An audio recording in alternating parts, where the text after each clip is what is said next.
Marine reacts to Escape from Tarkov, Raid, Episode 3, by Battlestate. As always, I'm going to be leaving a link to the original video channel down in the description below, so go ahead and make sure that you check them out. Alright, so just a quick recap from Episode 2. Also kind of relating to Episode 1 where they took that RPG at the end, and then we see there was almost a little bit of friendly fire at the beginning of Episode 2. But after all that, they ended up kind of regrouping, and then they ended up going into this building where they were getting pinned essentially in a L-shaped hallway from both sides. And then they ended up getting two guys that were still outside, and they ended up coming in, almost had a friendly fire incident again. I believe they did lose a guy in the hallways. We got a little bit of a backstory as far as what I'm assuming is the main character. Also, real quick, I do understand that these guys are more special forces. They're Russians, so they're going to be doing their own thing. And obviously, every single military organization is going to do things differently, just depending on the environment, the scenario, and also just the background of the actual organization itself. So again, I want to repeat again that just take everything I say with a grain of salt. Don't take it too seriously. It's just things that I see and have a comment on. So let's not waste too much more time. Let's go ahead and get right into episode 3. I'm really getting excited about these types of videos just because I feel like I always have a lot more input on these, just because obviously this would kind of relate closer than say Warhammer or SCP. So but before we get into the actual video, don't forget to like, subscribe. It really does help me out a lot. Hit that notification bell right there, and we get notified every time I do upload. Sometimes uploading twice a day. Now working on them in the evenings and releasing them early the next day. That way when you all wake up, you have fresh new video first thing in the morning. So without further ado, let's go ahead and see what Escape from Tarkov Raid Episode 3 has in store for us.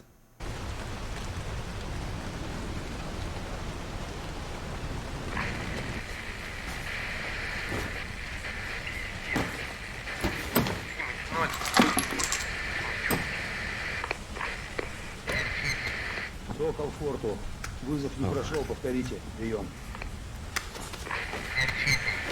Форт Сокол. Нихуя не моя миссия. Alright, so real quick, I just like kind of like how they have all their gear set up, and this is that electrical tape? Dude, we always had like a little piece of that on us as well, but I see there's some tourniquets here. One on here as well, it seems. It looks like the red tab one where you would feed it through this little piece. I'm gonna put a picture up here somewhere just so you get a better view. But then as soon as you get it through, put it down. I believe you had to put the time, the date of when it was applied, and you just keep cranking. And then once it gets really tight and it kind of hurts, twist it like once or twice more, and then put it in that little hook that's kind of like a upside down U, and then you put it on there. And I believe I also had someone, or at least saw some people with this little sleeve right here. And it'd typically be like a little cheat sheet for yourself. You have a 9-line in there, P March P, just something that in case you ever forget something that's supposed to be simple, but you're in an environment where there's like a high stress. It's just real easy just to quickly look at your forearm. Сообщит. Смените меня. Как понял, прием. Босс. Смени атлета на фишке. Мужики, смотри, что я в рюкзаке у Дикого нашел. Меткам какого-то исека. Судя по файлам, заземлили-то его недавно. Че за хуйню ты там смотришь? Глянь, там есть файлы за понедельник. Так. Опа.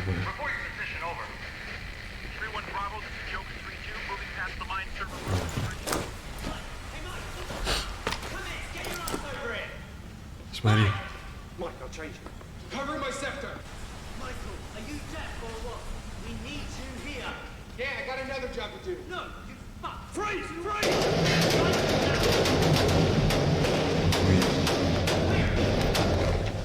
Захуярили сотрудника Бутleровской лаборатории. Заебись у них работенка. А вот и цель нашей первой группы. Тот самый кейс. Кстати, а что вы там кейсите-то? Да хуй знает. Но компашка мечтает получить его обратно. Группа Скифа должна была их обломать.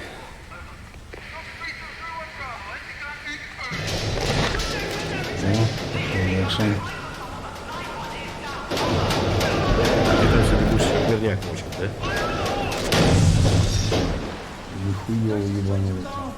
Чё там куда приковано? Походу там всем пизда. Proceed carefully. They might have grenades. I see it wouldn't be fair. Подожди. Finish it. Это же наши. Это же мои парни. Твою мать. Это чё, моряк? Мой старший. What the hell do you want with his watch? They're worthless. I'll take it as a keepsake of Tarkov. Походу, мы только что нашли группу скифа. Чё теперь? Okay, so I'm. Is this actually like a story part that's in the game, or is this just like the story for the actual film? Because as far as I know, the game is just get in, get stuff, kill other players, and you exfil. Мы работаем по кейсу. Уверен, что за это время юсеки уже вынесли кейсы Старкова. Так что нам теперь, видимо, пора до дома. А как же пацаны, что погибли? Я не собираюсь рисковать своими людьми, чтобы очистить твою совесть. А демон? Маус? Ладно. Я с вами до точки выхода, а потом вернусь. Я сам поквитаюсь. Давай. Вольному волю. Скиф прав. Нужна ответка. Согласен. Хуёво так уходить. Okay, wait. So I just remembered as well. Someone said that the team that left ahead of them, right? The team that they were watching on the phone. That was supposed to be because now it's kind of connected. That was supposed to be the team that he was supposed to go with, right? And since they went without him, I believe someone said that the wife had texted them about it, and then they ended up leaving without him, and that this guy is the guy that we were getting the background on, and that now he went there with another group to go grab him, but obviously from you could tell with the phone is that they're dead. And now I see me trying to get revenge. I'm hoping that that's right. It seems like it's right though. I mean, obviously if I'm wrong, just let me know down in the comments below.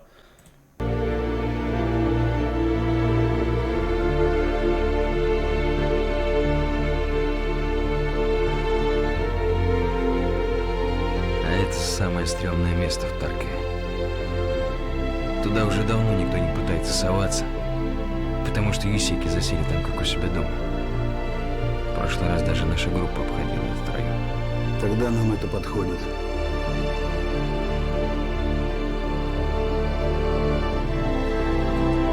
I mean, obviously as well right here, it looks like they're doing a little bit of leaders recon, which essentially you're just scoping out the plays, kind of seeing like what avenues of approach there are. You're seeing if they have any form of security. You're seeing just the overall terrain in general, and just seeing kind of what would be beneficial, whatever you should probably avoid, things of that nature.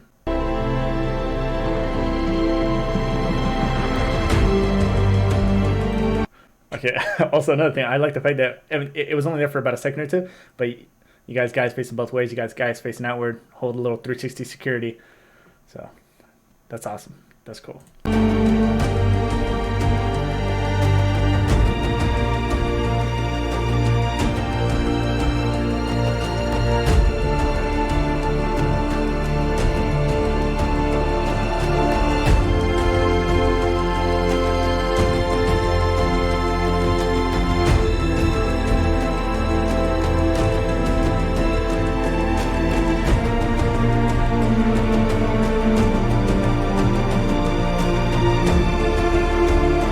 Остаюсь на фишке, а вы работаете с двух сторон. Отряд скиф начинает с юга. Ворон с остальными идут через зеленку.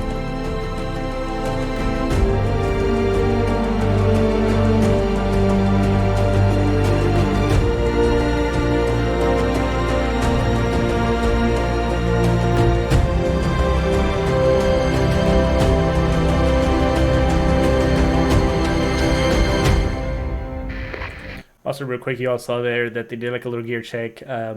Maybe even gave some extra mags to the dudes that are actually going to be going in there.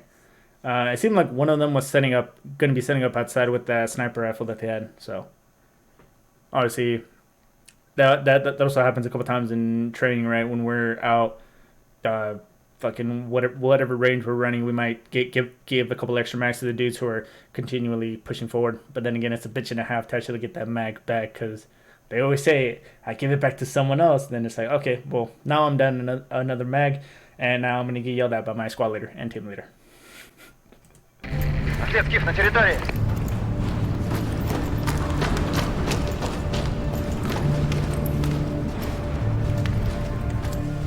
Парни, по окнам все чисто, давайте там внизу повнимательнее.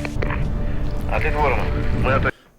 Also, these guys are moving pretty fast. Then again, I guess considering the situation, that's what's going to work. Because I mean, they haven't seen me yet, so they can afford to move a little faster. I do believe the saying though was always smoothest, slowest fast, smoothest sexy. Точки. Ждем визуального света. Да идите, твою мать. Так, мужики, я с одной позиции вас больше не наблюдаю. Теперь вы сами по себе. Ваша цель — корпус с раздевалками. Шевелите булками. Ворон, мы на перекрестке перед основным корпусом.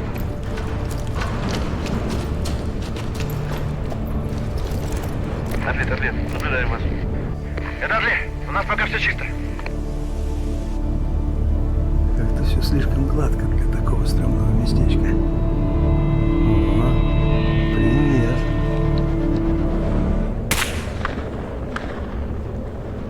Откуда огонь? Ответ где-то на дворе. Серп, головному! Часы работал! Серп, прием! Серп, головному! Серп, Ворон. Серп, Ворон, ты в канале? Серп, у тебя нет слышишь?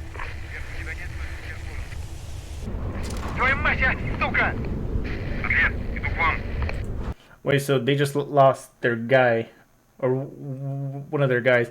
Looks like he was by himself too, which obviously, in most cases, at least with the Marine Corps, you at least want one person with you, quote unquote, battle buddy.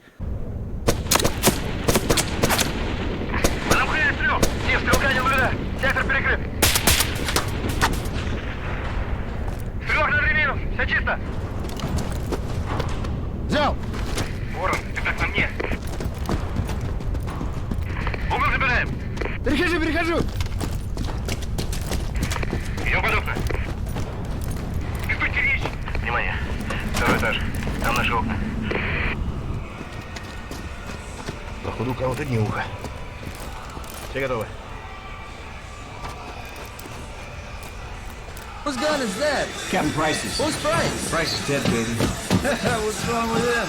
The toilet's that way. Eagle 2-1. Joker 3-2. Eagle 2-1. Message not received. Repeat your status. So that's the USEC. That looks like a grenade right there.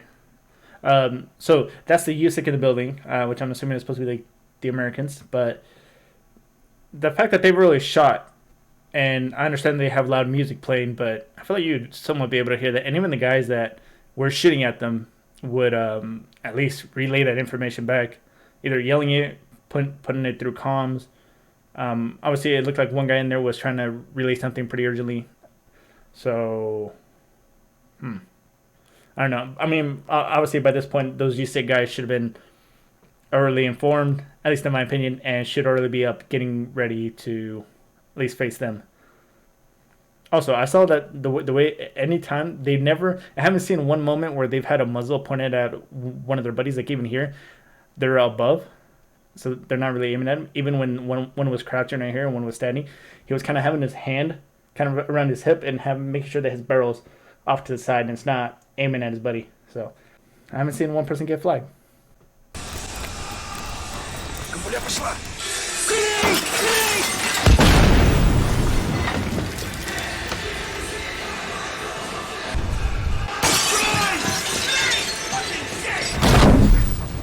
That's also another thing as well. As far as I had a squad leader back in the day who would tell the stories sometimes from his time in God, I forgot where he said he was at, but over in the Middle East, saying that they wouldn't necessarily throw, or it'd be risky to throw a grenade through a window because one, you're not sure if that window's gonna break, and if it just bounces off, then obviously it's gonna come back to you. But also that he said at some points some of the locals were actually putting mattresses up against those windows, so obviously you might break the window, but that grenade's gonna bounce off that mattress. So, and they're also throwing it in an elevated position, which is also, I mean, it could bounce off of anything and just come back at you. So that was something that they told us. I mean, obviously, those to the film, and there wasn't a mattress in front of the windows, but you know, I feel like that's a risky maneuver, in my opinion. Obviously, they're doing things their way. So.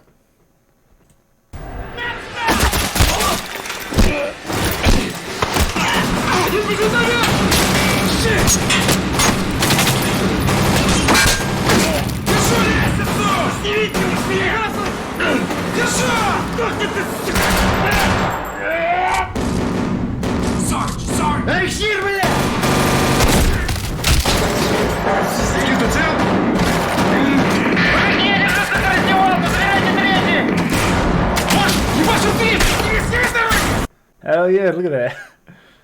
Okay, first of all, shit's chaotic right now. Those GSEC guys are completely caught off guard.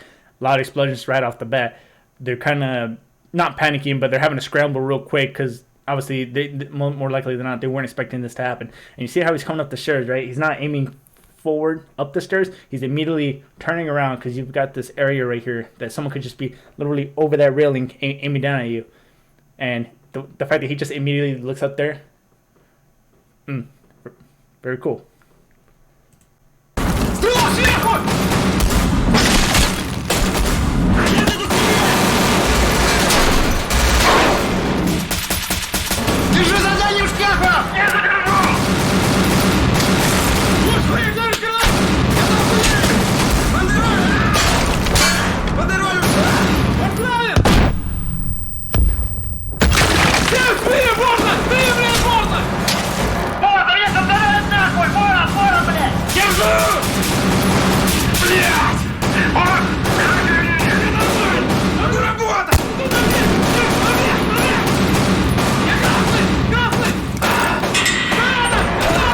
That's exactly what I was thinking, man. You lob one grenade out there. I mean, obviously, they're in a tight area. But even when people do bunch up, if they throw a grenade, you really are kind of fucked. And this is just the type of scenario where sometimes it's unavoidable to not be crowded because it's such an enclosed area. It seems like, to me at least, this seems just one of those scenarios where you really just got to make a choice. If it doesn't end up being right, then you've got to adapt and adapt quickly.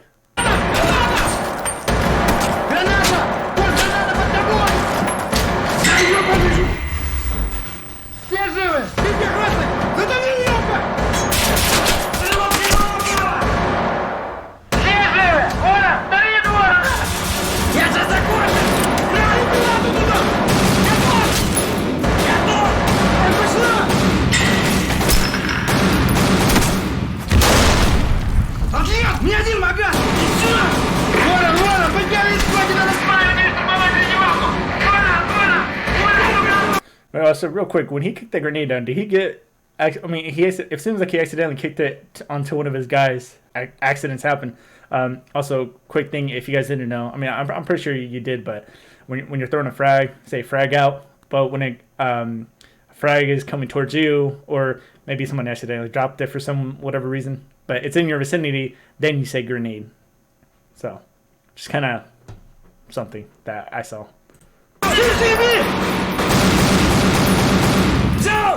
Чего там, блядь, третий этаж?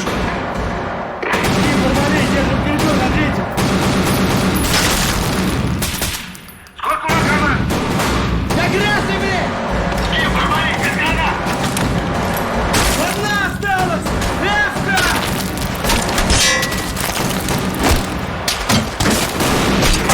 Ворон, откуда огонь?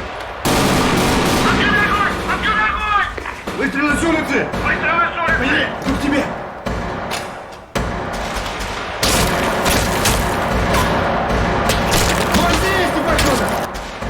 На улице один стрелок. Оттягивайся через первый этаж. Вам отходить нельзя, нужно давить раздевалку. Только давайте речь, петля на исходе. Разбейте по-любому. Да вы ебанули. Атлет, пойдем к тебе.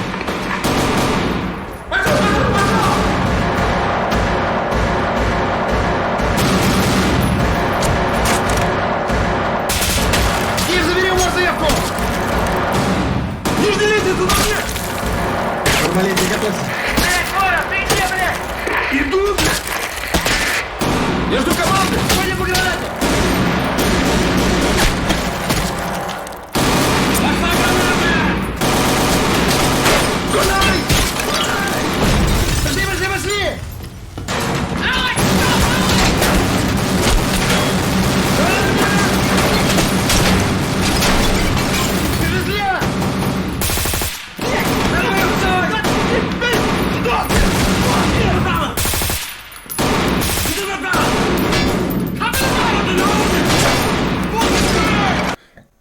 okay, love the fact that they're really closing that distance and they're not just staying in one area, just shooting back and forth at each other. So, because as soon as you start doing that, you start putting a lot of pressure on your enemy. And the way that the lockers, it seems that they're set up, so like you got a couple gaps and you got some columns, right? Now, obviously, two of them were on the ground together, and the dude shot them. And you're seeing that they're going, some are going to the left, it seemed like some were going to the right, some going down the middle. It's very, or at least from my training, you got to be very cautious as far as not accidentally friendly fire, because it's a very tight area. And when you're going, kind of try to move on the line. Obviously, though, this is a higher stress type of environment, and these guys know a lot more than me. But I mean, it's just something that I saw, because especially in this type of scenario, it seems like it could be a lot of friendly fire, and obviously it'd be by accident.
I know it's almost done, man, and it's not looking like it's gonna be a happy story. But there is 2 more episodes left from what I know. But man, me personally, man, I couldn't even imagine being in this just small, tight area and how chaotic that could actually be.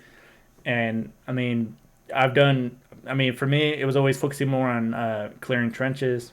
I spat a little bit right there.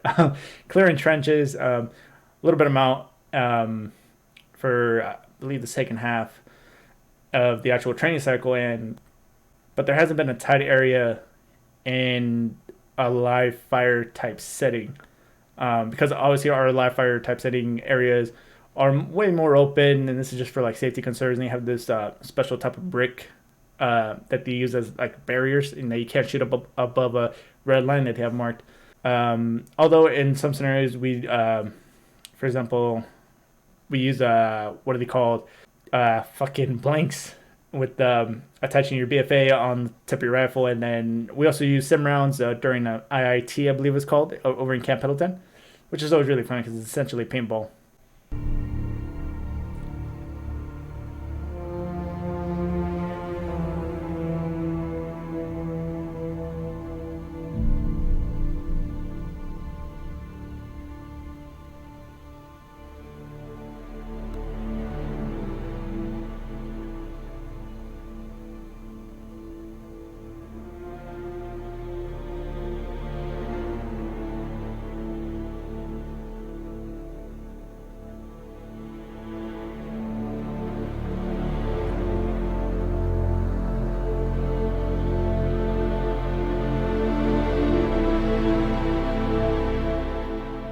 Let's go ahead and talk about that for a minute. So it looks like from what just happened, though, is that the majority of the team is either dead. I don't know if they're all dead. Maybe, I mean, it looks like they were, but they've got 3 guys at least still on the outside from what we saw there at the end. Now, I honestly, at this point, I don't even know how this is going to end.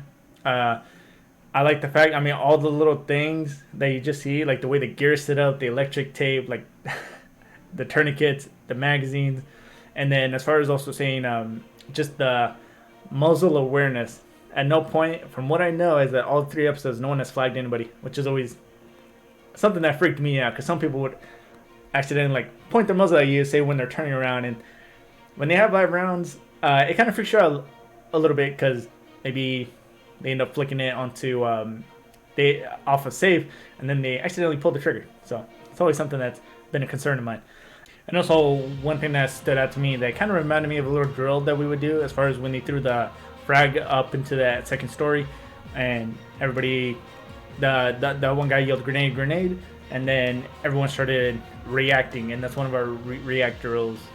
Although for us it was more just getting all our gear on, like what was it, like 10-15 seconds, but essentially things happen, you immediately got to respond, or be at least in that mindset, like, hey, shit can go down at any moment, just always be ready, always be in that I forgot what they called it, combat mindset.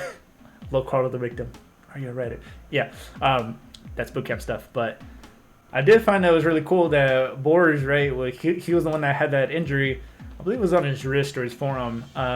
He was still shooting like this. Now, obviously in training, sometimes they do what they call cherry pick, which is, even though if your guys are doing everything right, they're going to say, hey, you're a casualty, or hey, you just got shot here, you got shot in the arm, you got shot in the leg, just to obviously pin a scenario in which you take a casualty. Now, if you're shot in the left arm, for example, right, they still say, hey, you can still shoot, but you can't use your left arm, even though right here he did. But so obviously I've had a team leader shoot with one hand, or they would mount it on top of some kind of ledge or something in front of them to kind of stabilize it. Now, if you got shot in the leg, then you would just have to hop on one leg. But they would also give you kind of a time limit before you would bleed out. So obviously someone's got to get a tourniquet on you. And one of the things that they had us do as well was how to apply self-tourniquets, which is a pain and a bitch and a half to actually do. And I also do like the fact that they mentioned that, hey, they're running low on ammo. Should they pull out? Should they keep going? And that's something that's honestly always in your mind as well, right?